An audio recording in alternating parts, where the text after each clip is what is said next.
Salam Bapak Ibu Saudara, berjumpa kembali dengan saya dan saya ingin membagikan kebenaran firman Tuhan buat kita sekalian. Saya tetap rindu bahwa firman-Nya adalah ya dan amin, selalu baru buat kita, memberikan kekuatan dan pengertian yang dalam tentang bagaimana kita hidup bersama dengan Tuhan.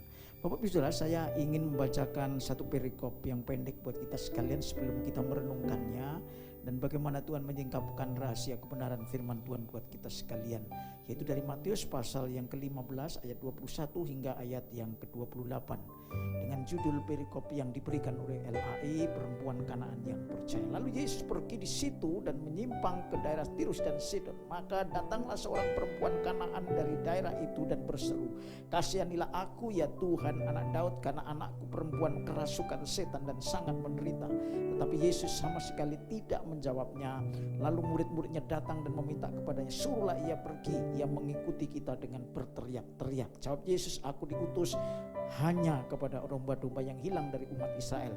Tetapi perempuan itu mendekat dan menyembah Dia sambil berkata, "Tuhan, tolonglah aku." Tetapi Yesus menjawab, "Tidak patut mengambil roti yang disediakan bagi anak-anak dan melemparkannya kepada anjing." Ayat 27 kata perempuan itu, "Benar Tuhan, namun anjing itu makan remah-remah yang jatuh dari meja tuannya." Maka Yesus menjawab dan berkata kepadanya, "Hei ibu, besar imanmu, maka jadilah kepadamu seperti yang kau kehendaki." Dan seketika itu juga anaknya sembuh. Bapak Ibu Saudara yang dikasihi Tuhan, ini satu perikop yang menggambarkan bagaimana iman yang besar yang dipuji oleh Tuhan yang akan kita pelajari sebagai orang Kristen dewasa ini.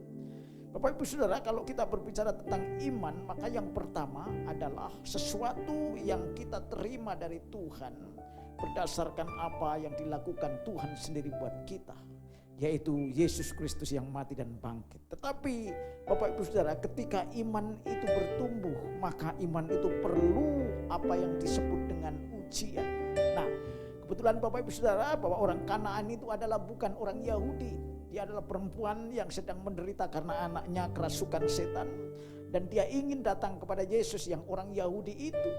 Oleh karena itu, ketika dia bertatap muka berdua, Tuhan Yesus seolah-olah pertama kali ketika dia berkata, "Kasihanilah aku ya Tuhan, anak Daud, karena anakku perempuan kerasukan setan dan sangat menderita." Namun kata Yesus sama sekali tidak memberi jawabannya. Bahkan murid-muridnya pun berkata, "Suruhlah dia pergi." Jadi iman yang sesungguhnya dari orang yang percaya kepada Tuhan tidak cukup bahwa iman itu hanya tidak mengalami ujian, tetapi iman harus mengalami satu ujian. Dan yang pertama, iman itu harus didasari dengan satu kerinduan kepada Tuhan, bahwa dia tidak berdaya, bahwa dia adalah orang yang miskin di hadapan Allah. Dia merasa tidak layak di hadapan Tuhan. Karena itu perkataannya, "Kasihanilah ya Tuhan, anak Daud, kasihanilah aku."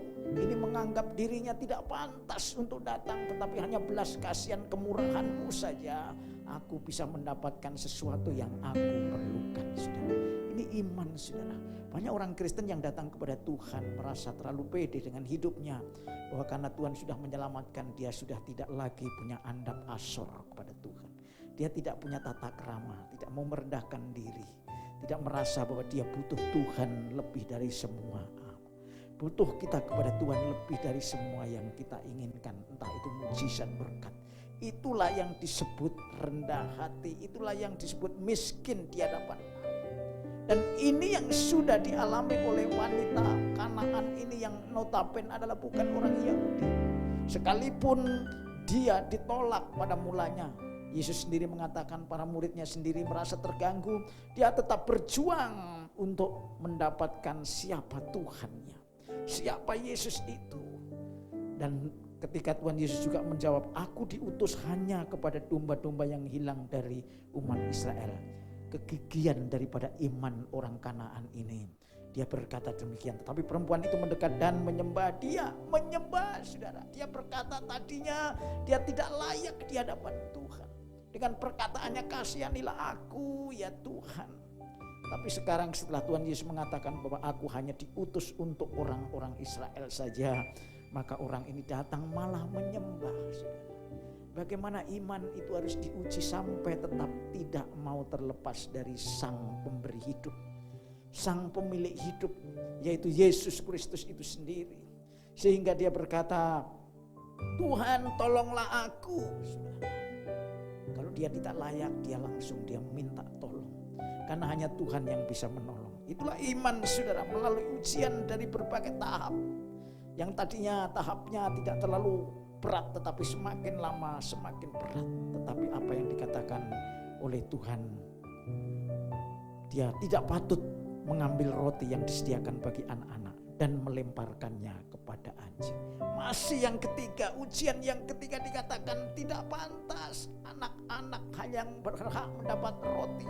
Kamu kan anjing. Kalau dalam bahasa kasarnya di sini dikatakan bahwa orang ini bukan orang Yahudi. Tetapi apa kata perempuan itu? Benar Tuhan, namun anjing itu makan remah-remah yang jatuh dari meja tuannya.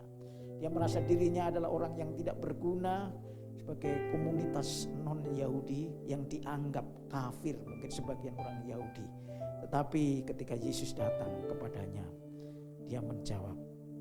Akhirnya dia bilang, kata perempuan itu, benar Tuhan, namun anjing itu makan remah-remah yang jatuh dari meja tuannya. Sekalipun cuma remah-remah, dia itu tetap roti. Roti yang dimakan oleh orang Yahudi adalah roti yang sebagian besar utuh, tetapi yang jatuh di bawah makanan, di bawah meja yang menjadi remah-remah itu tetap roti. Kalau berkat itu adalah diberi oleh orang Yahudi, sebagian berkat itu pun juga berkat. Kalau keselamatan ini diberikan kepada orang Yahudi, maka sebagian keselamatan yang kecil yang namanya roti itu pun juga dinikmati oleh orang bukan Yahudi. Dan dia punya keyakinan, sekalipun remah-remah itu, dia tetap membawa aku tetap diselamatkan, saudara.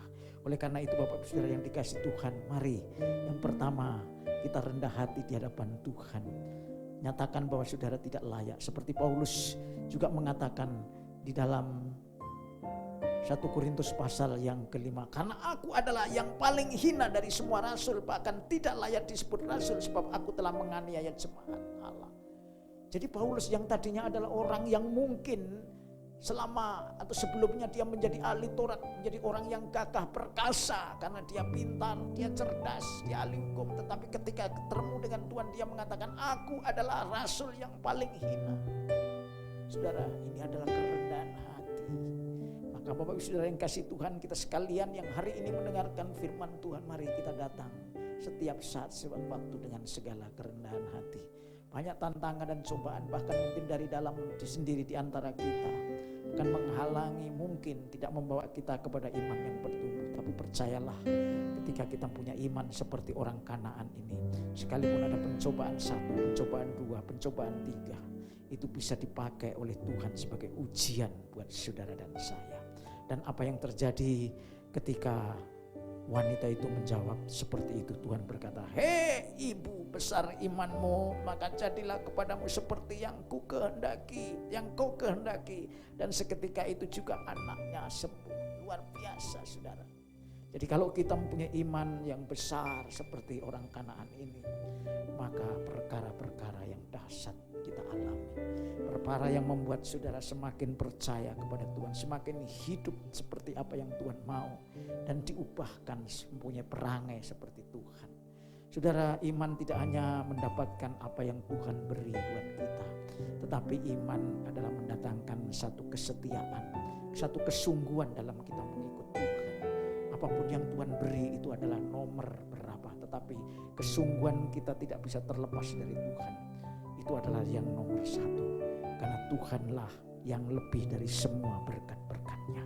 Oleh karena itu Bapak Ibu Saudara, biarlah firman Tuhan yang hari ini kita dengar melalui renungan singkat, merefleksikan dari pengalaman orang Kanaan, wanita yang mendapat cobaan yang dijadikan ujian buat dia di dalam imannya untuk mengenal Yesus. Dia tidak pernah menyerah, dia selalu maju, karena Yesus adalah tujuan iman yang sejati. Biarlah Bapak Ibu Saudara sekalian yang sekarang sudah menjadi ikut Yesus, sungguh-sungguh imanilah Yesus dan mengikutlah dia seperti iman orang Kanaan ini. Tidak pernah undur sekalipun banyak masalah, badai dan pencobaan. Karena Karena sekali kita ikut Yesus, sekali kita ikut Yesus, tetap selama-lamanya untuk Tuhan Yesus Kristus. Tuhan Yesus memberkati kita sekalian. Haleluya. Amin.